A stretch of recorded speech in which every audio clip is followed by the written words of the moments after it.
Mesdames,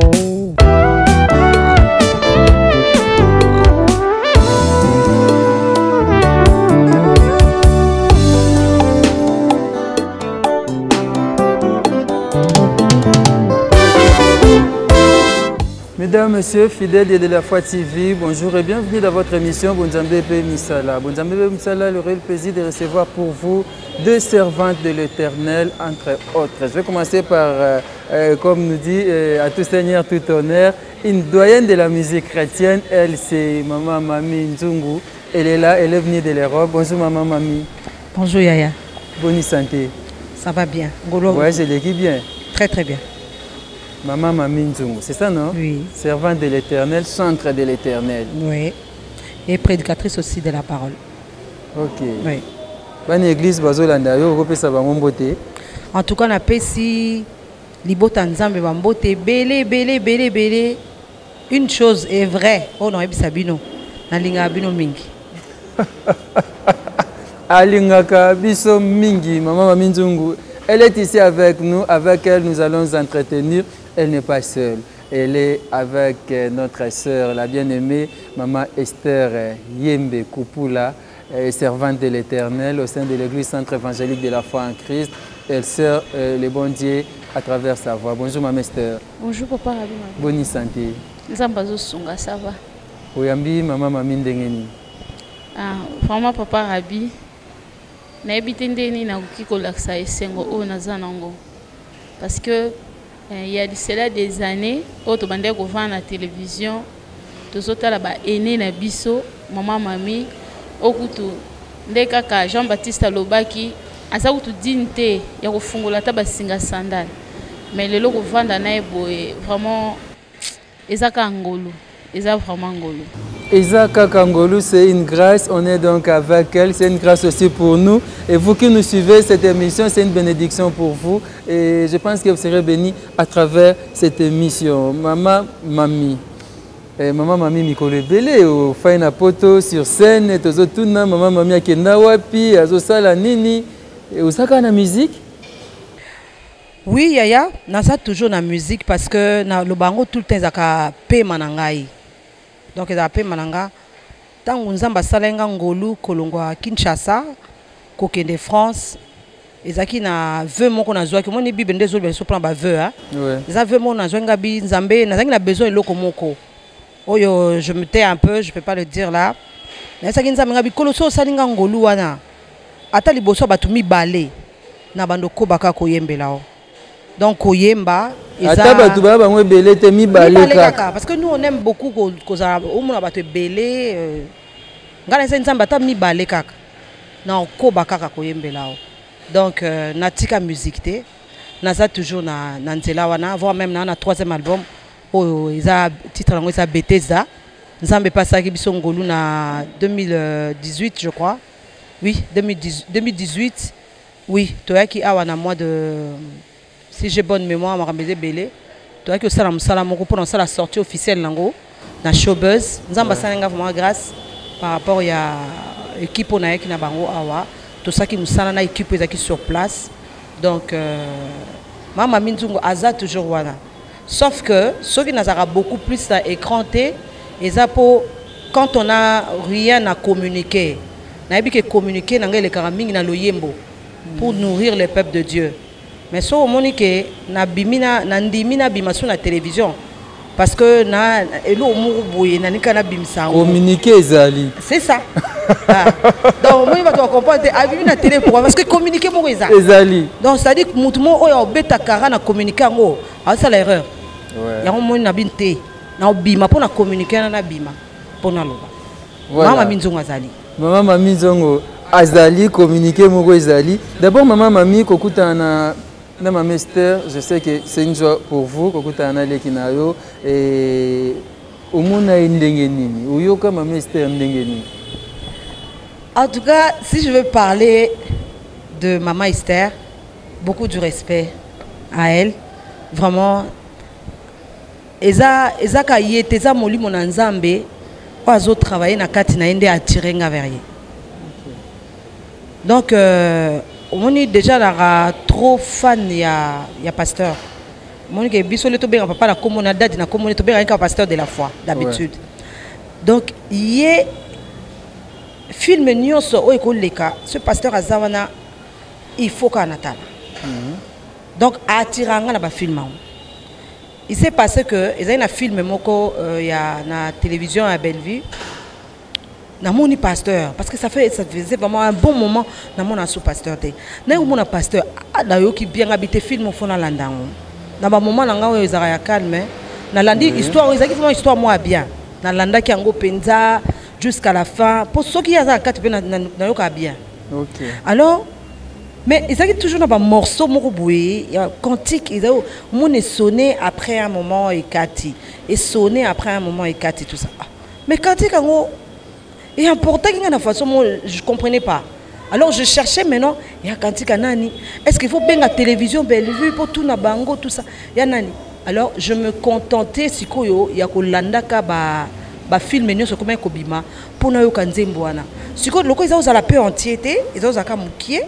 Na banda ko se contenter kana mukie wana ka mukie wana pe na kangaki ngamo na mo créer robot c'est la suite oui na robot c'est la suite nzoka c'était cette belle dame qui était en train de dégager cette force et au point que entre les solos faut mes amours au dit matin de comment Dieu il est Yamuni azalaka nzambe ndaza nzambe atikala nzambe parce que nzamba za na façon na ye asalelaka pona kokutanisa bato so na yebisio ba moyen on a utilisé pour savoir que c'était Maman Esther qui chantait cantique o ezai ko mimanga na lola ba moyen on a saleli au croate ouais au croate na saleli vraiment ba moyen moi jusqu'au point que comme je la vois là je suis vraiment béni.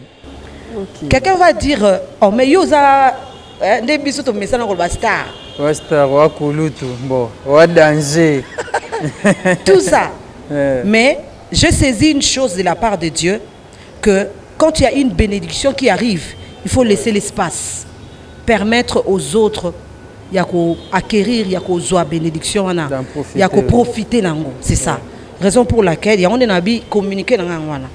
Na y vraiment pour dire à quelqu'un et ça na Kinshasa et ça na monde entier bisika ba na biso que il y a une femme que le Seigneur est en train d'utiliser, que nous devons être derrière elle, que nous devons soutenir na ba moyen au union son nzamba ko permettre to soutenir puis surtout to batelaye parce que bato nan ba fukameli ba balte bazamingité. Donc je c'est pas pour vanter pour elle hein. Maman Esther to côté lelo non. Je sens quelque chose qui passe entre elle et moi.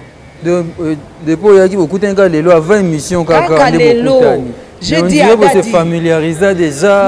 Tout à l'heure j'étais en train d'expliquer à Dadi. Non il s'engabi au meni nzembo ozo yemba.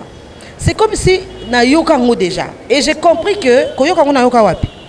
Ngana to zaki quelque part. Ah ekoya kaka problème te. Donc c'est que ngana to zaki quelque part. Okay. Dans les spirituels, abandé koyembango, tout ça qui est déjà emporté, et maintenant dans le physique on se voit aujourd'hui. Ah ouais. Ozomona.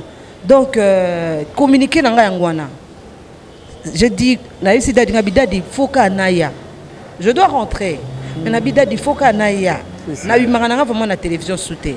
Il faut naya. Pour na Maman Esther, il faut que je parle. Voyage mo yaka to bengi to zwaka pe yo tembo. On a compris que communiquer Zali. Vous savez, quand on est spirituel, hein, on va être emporté par quelqu'un. Nzembo moko grand frère nanga moko ayembara abi omoni muto a langue. Hein? Oya zape muto langue ande ba se comprendre bien. Batakwiti na batakwiti. Parce que comprendre vraiment très bien. Donc si j'ai compris, Maman Esther m'a capté parce que na muto akwiti ya lolengi na ye. Okay. Donc je veux dire c'est le tout. C'est ça. Donc donc elle dégage déjà. Cette mélodie est dégagée vraiment du ciel déjà. Et sa personne a attiré nga. Et puis tant on soigne donc nazo ça parcours moko ya histoire donc histoire nanga ezo kokana na oyaye. OK. Na ba début nangai.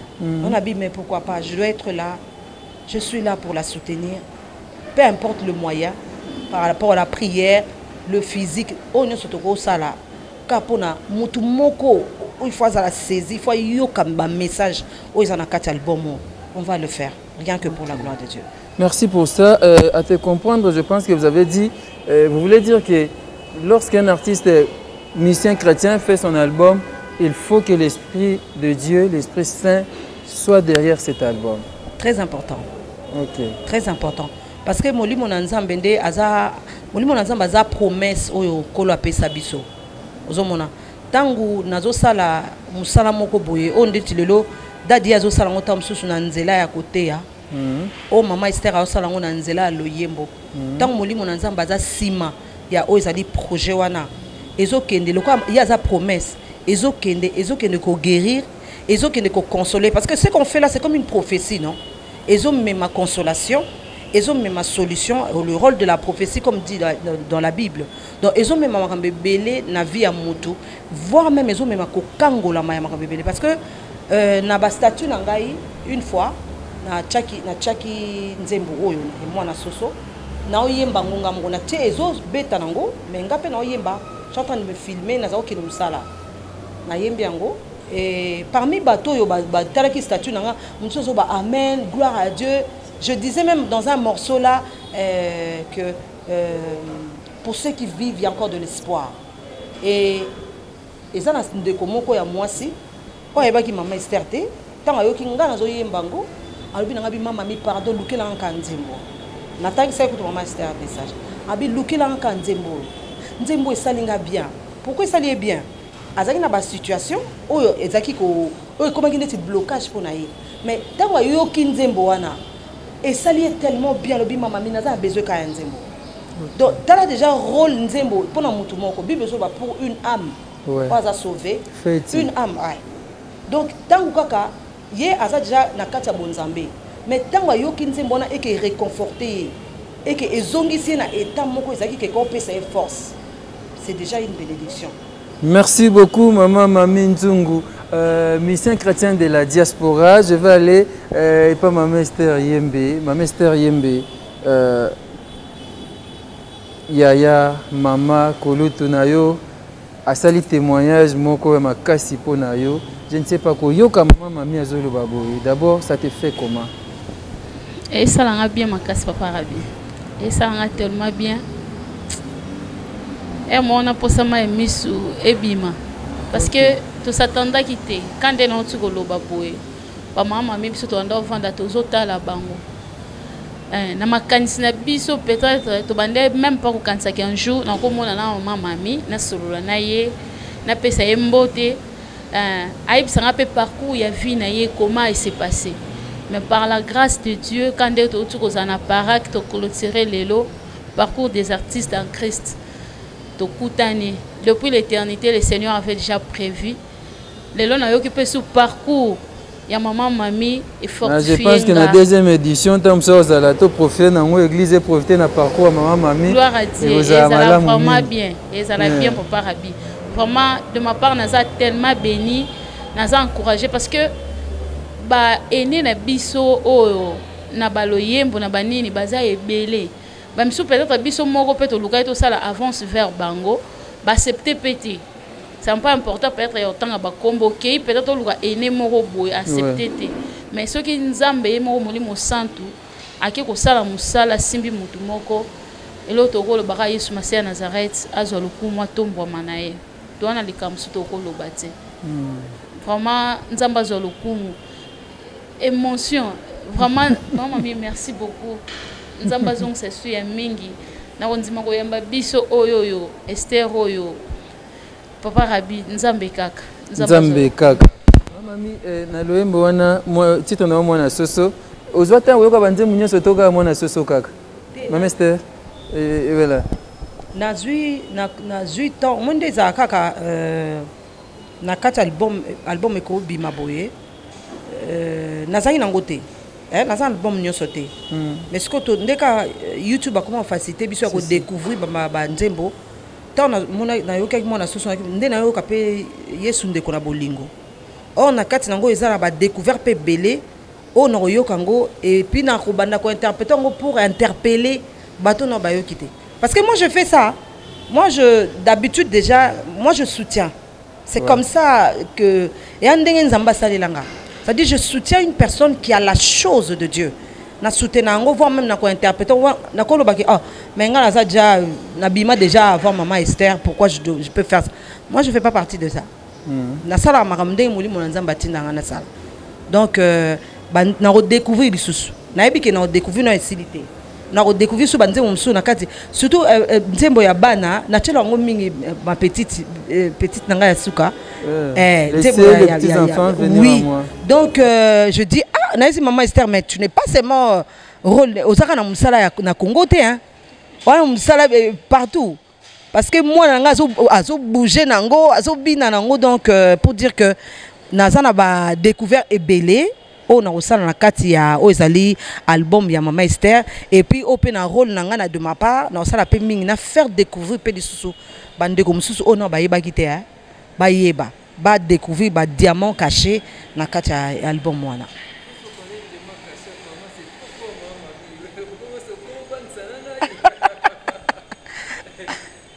Souvent bateau bazala nango ba yeba ndete souvent souvent au moment où demandé pour le Congo une fois na qui na course mon na Paris na Champs-Élysées et na moni ba te ka bag moko boye siko bag est tellement mukie que prix nango mais ngabi mais c'est quoi ça na komi ko so na moi so ya mbenga na kati ya boutique tout ça alors mais madame c'est normal parce que c'est du diamant kabi ah bon madame je peux toucher oh biso to ça la diamant omoni donc c'est-à-dire souvent eza ba o bazala nango nde ba yeba valeur te vous comprenez hein?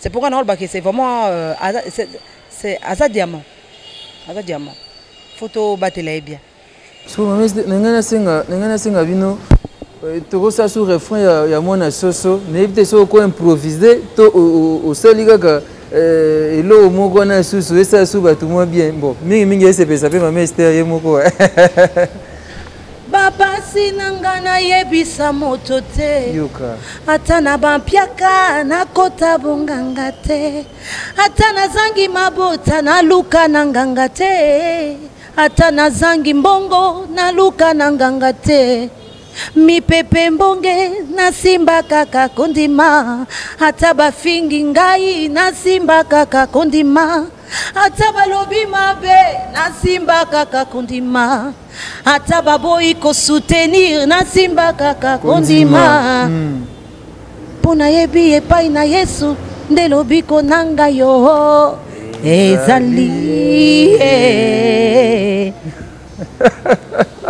wow, très belle voix, on a senti qu'il y a aussi la pété maman mamie. Ouais, et tous évolué Nabiso et ça lit bien, je pense que raconte Oyo. Marina Zeli Akitanana je pense que comme vous avez dit au début, c'est une bénédiction cette émission. Toké Maman Esther, tozoyi makambo maman mami. Toké Maman Esther, tozoyi makambo maman. Mais très prochainement, tu sais, émission spéciale de la foi musique kuna to solalon et en large. Et tout me gagnant ko zonga na ba œuvre maman mami. Ni ba découvrir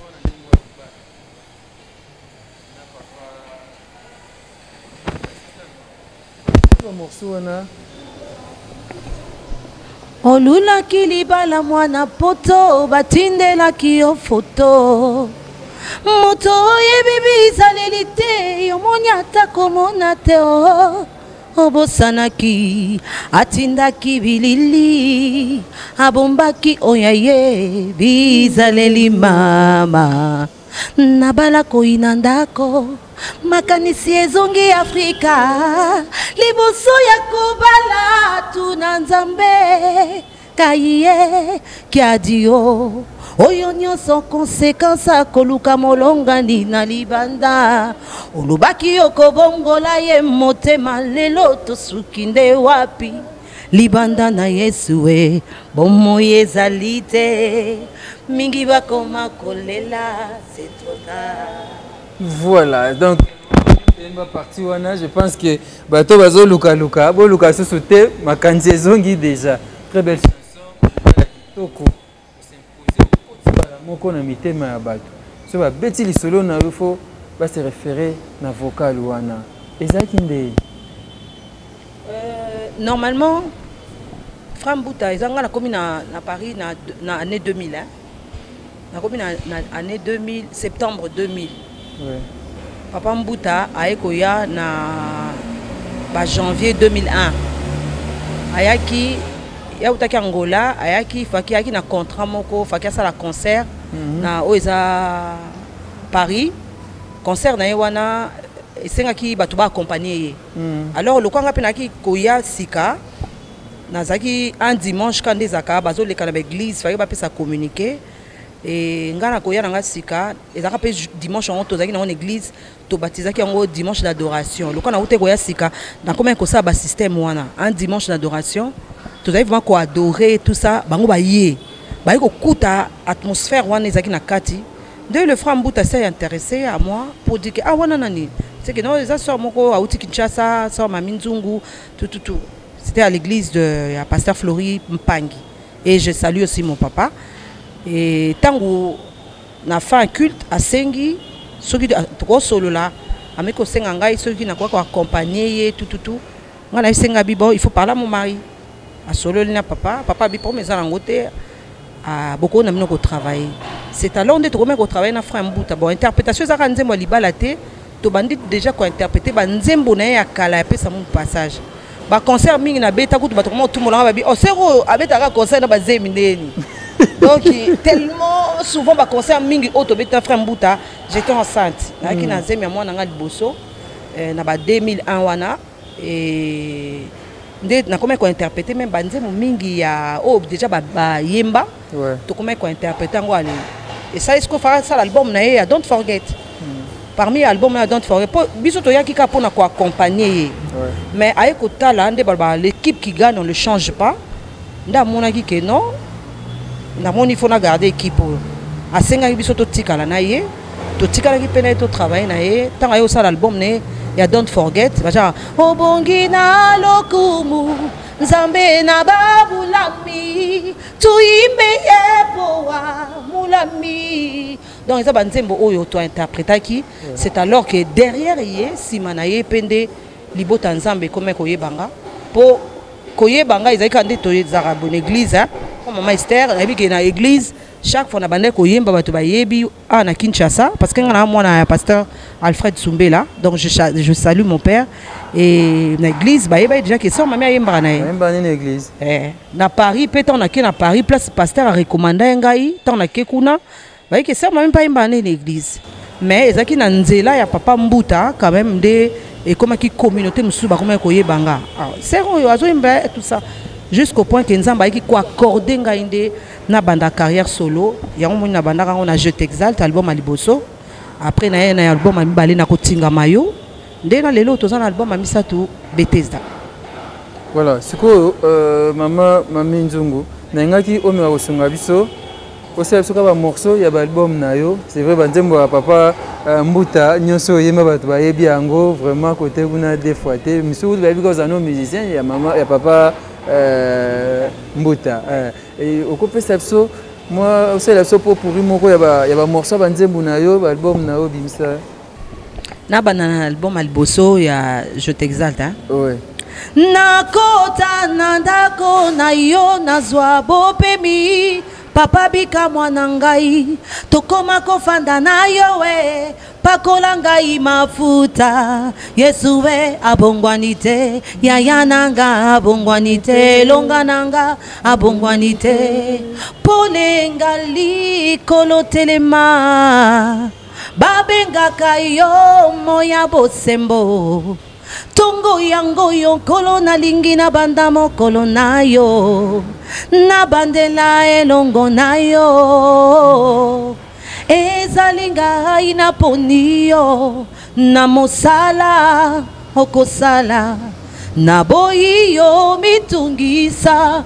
pungaina zali nzambe na kokokisa posa na yo kasi kende na mokili komisa bato basoda balongaka na etumba monene tozanango lokola na yebi kundeza polele nandimisa miete soki nalandi yo Yesu e nga nakobima molongi ye yango nalobi nakotingama yo Yesu e nakotingama yo kolo e nakotingama yo Yawe makasi abaye balemba oh Yesu e elikananga oyasuka e oh Yesu e kolo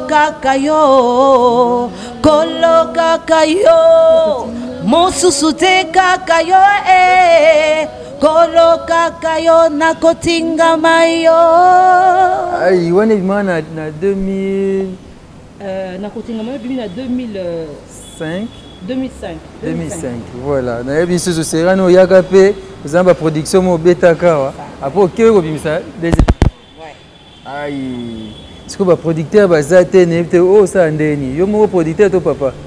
En tout cas, dans le monde actuel, hein, pour le moment, on remarque, même à la musique, à la musique chrétienne, on a un gospel, à la musique, la musique profane, on remarque souvent comment on s'est produit.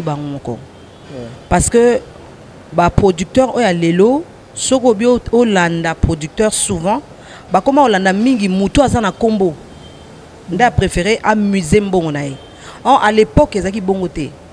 À l'époque, ils ont dit que non, ça la production, Nangolu Yanzambe, n'a produit Mouto yo. Nga étant que producteur, quand je suis convaincu, n'a produit Mouto yo et pour na libo Tanzambe pamboma et puis lobby peut-être n'a bénéficié nango.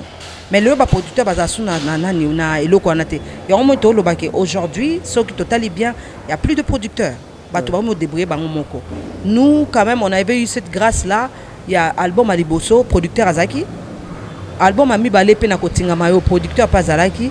Mais l'album il a mis ça tout on de bisomoko tout ça qui production. C'est vrai, papa a pena le domaine de la musique, mais quand même il me soutient on a la coulisse. Bisomo tout ça qui production. Et derrière moi aussi il y a de mécènes auxquels je me réserve vraiment na ba kombo na bango. Derrière moi il y a de mécènes au ba soutenanga vraiment ma casse. Quand il y a un besoin, ba tchara paquet na bango, ba otala te que to tcha paquet pour tout gagner. Non. Ba tchara paquet na bango pour que non, za musala nzambe. Ba tché paquet na bango pour na musala et que on moni même prière nangeza, je parlais même avec maman Esther, même avec le pasteur, na lo ba kenga binzambe pour ma apambo na mingi. Na comme un producteur. C'est-à-dire quand je vais produire, je veux pas produire pour gagner. Non, c'est la tena gagner mbongo derrière. Je veux produire pour gagner des âmes. Ok. Tandis que le yembo ya maman Esther, ceux qui peuvent te pousser en musique, il y aura beaucoup des âmes.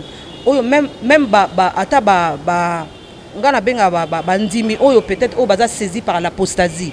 Ouais, ceux-là qui ont abandonné la foi. Ouais. Monique ba passer les qui tout ça. Mais soit yo ki maman Esther azolo bana lembi. Depuis na bana pe osambe ya changement exacté. Exacté. Yo ko maman Esther azolo ba basi nanga na yebisa moto te.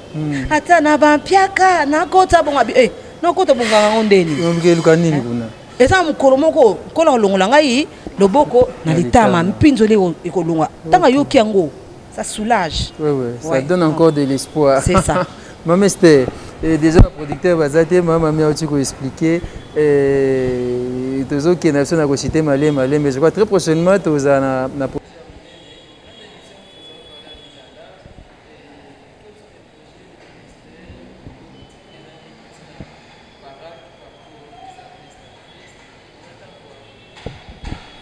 Angola ensemble papa Rabi tongi to banda sikoyo to créer ba page à Facebook les amis de maman Esther Yembe na chaîne biso à YouTube Esther Yembe officiel tongi sikoyo to banda un peu ba live to sera ba temps et adoration ya ko kotisa peuple dédié na présence à créateur na bango to zalaka juste ba instrument ya pamba to banda ko zo ba temps et belé ya ko adorer ya ko kumisa nzambe. Oh, peut-être papa Rabi banda ko assister biso to ebike à tout moment Maman mami pe soki aye okokozala na biso wana sans problème. Tolingi to banda un peu mo activité, be mission et tout consort na ngolo nzambe. Grâce au nzamba tie kati na biso esukaka epa na biso te. Kande maman uti koloba mutu moko akozala na fin fond. Asa na problème opé et yemba mi na nzembo peut-être komela ki penga na vie. Nzambe pa okiko sala na nzela na biso azo consolation na problème moko o mutu akozala nango. Wana église CFC, tokoza programme ba culte. Oui, papa Rabi. Toti na Parak, parcours des artistes en Christ. Et to clôturer les lots qui béni na basai na nzambe nyonso o balekani awa vraiment to zaki béni. To sambelaka chaque lundi na ba presque journée mbimba to sala parce que to banda na 6h na ba maman to suki na 8h, to 8 ans en repos, to el suna 12h, ti 14h to benga ngwa la montagne de l'Éternel 12-14. Et puis na 16-18 to sala kana prière na biso qu'il s'emso d'enseignement o to yaka to yoka nzambe puis to sera temps ya makasi ya ko prier. Et le lundi en état jeune. État jeune. Et puis le mardi to na JFC to na qu'il na biso bilenge to sanganaka awa chaque mardi na 15h to sala awa le mercredi to na qu'il na biso combat et délivrance des familles CODEF to bandango 8h ti 11h mais awa to sala tellement ba violent to ya même sur ba 5h et boso ba mambo bata diligence ezala kité to ndo ka ba place voire même ba 4h ba zo ya bazo toquer mais bata d'urgence on dem te bomi to komo ya ba 5h ba 6h to na qu'il na biso combat et délivrance des familles jeudi na vendredi to na intermat qu'il na biso ya tongo intercession matinale et puis samedi to na intermat to récupérer qu'il na biso CODEF pour na bandeko bakenda misala to bandango 7h si 11h ou 10h30 ndeto silisaka et puis dimanche to na qu'il d'adoration le quoi déjà lobby to gumba mela Yesu Masia à Nazareth de 8h à 11h. OK. Il y a monté aussi ça. Non, c'est pelo c'est la soit un morceau msusu nevite anze munini. Mama mi ayoka pe lipamboli eza malamu ba nzambe ba Holanda biso. Morceau nyoko c'est la biso. Tango satana belemi kotuka pe kochulanga ye kulu Yesu afandi na loboko ya tata nzambe kobondela ponanga akobondela ponanga pona longa tango nyonso atakombongeleki makasi akosimbanga na loboko tokatisa elongo nakotalela seyo atapaselekeli ngaye nakotinga masiyo kule atesengo etondi motema na ngai mpona yebi ete na bomo ya moto elonga ezali se nayo yawe. Très belle chanson, Nakota la Seyo, vraiment Djemboyo. Ah, n'a évité, n'a l'ovanini. Vous avez entendu, vous avez suivi la chanson? Et on a quand même mis. Dans notre bataille, on a découvert comme un diamant, on a découvert. Il faut tout le mélanger ça diamant, moi, cuivre, moi. Nakota la Seyo, Djembo Kitoko, vraiment, on est béni. Maman, Mami Nzungu. Tout cité na biso pour ça aussi cité mais ça nga une minute koki photo c'est ça et ba programme na wezandenge nini déjà tous un album na biso Bethesda ils ont déjà sur les marchés les ça ba na nzambe ba consommer yango ba somba ils en ligne non oui et ça vraiment voire même bandeko pour pas c'est compliqué hein bandeko nous avons besoin ba benga yo OK ba benga kaka yo kota donc moi, je suis tout le temps avec mon daddy, donc tous années, tout le temps, on a un téléphone. En tout cas, au cas où il y a un besoin, bah contacter Ezali, ils sont partout. Sur Baluki, album à soeur Mamine Zungu, en tout cas, ils sont partout. À quand les productions de Bethesda? Production Bethesda, c'est vrai, tout ça qui est en 2010, tout ça qui est sorti officiel, hein. Ouais. Il y a qui pour ça sortie officielle na Showbuzz wana. Mais on avait prévu un programme ébélé pour en plein air. Tu prévois qu'il ébélé. Sauf que le problème est comme il y a un maladie. Donc il y a dérouté un peu le programme. Mais rien n'empêche, tout ça vraiment le programme ébélé. Surtout que maman Esther est là. Donc tout le monde est tourné. Ok. Donc tout ça date d'une année à m'inquiéter. Donc tout est tourné. Bananza mais bien bah pambouama. Avant année aussi là, bah pambouama. D'accord. Et pesimbo tena bande ko lingomba, pesimbo tena ba déjà na papa nga na peseli ombote menebi ke yange koza muke okobakisa kaka. Vraiment na pesa nazo pesa mbote mingi. Premièrement, on remercie yo. Merci. Et je dis beaucoup merci à mon pasteur. On a toujours l'habitude de bien daddy. Maman parce que ce matin na tungi ça qui ma casa biaka yaka. OK. Donc nazaki na besoin na mona, na besoin na pambo manaye. Zoka bombelenga sur les pamboli mususu. Ministère. C'est que yo les deux ont un diamant. Je te jure nga na béni. Retour na vraiment non sentir en haut. Il faut nga ba porte mon boy. Gloire à Dieu. Donc je salue bandeko nyonso o ba lande mission yo. Vraiment na pesi bino bambote belé. Nzamba pambola bino mingi. Soyez toujours branchés beaucoup zala desute. Na pesa bambote na ngai zo kenepe na église na ngai Pierre Vivante na Lemba wana avec mon pasteur Dadi Grâce Sumbela ainsi que maman Rachel. Na pesi ba na piva nyonso bambote, na pesi ba chrétien nyonso o baninga sœur Mami Nzungu, bandeko nyonso ata wazala bonzambe to ninga sœur Mami Nzungu. Na ngina biso ko lo moya bien ya kitoko. Accepte Jésus-Christ comme Seigneur et Sauveur. Amen. Aux a déçu. Jésus-Christ de Nazareth. Amen. Donc eloko kande na osenga na biso yangwana. Merci na ba oneso balandi biso.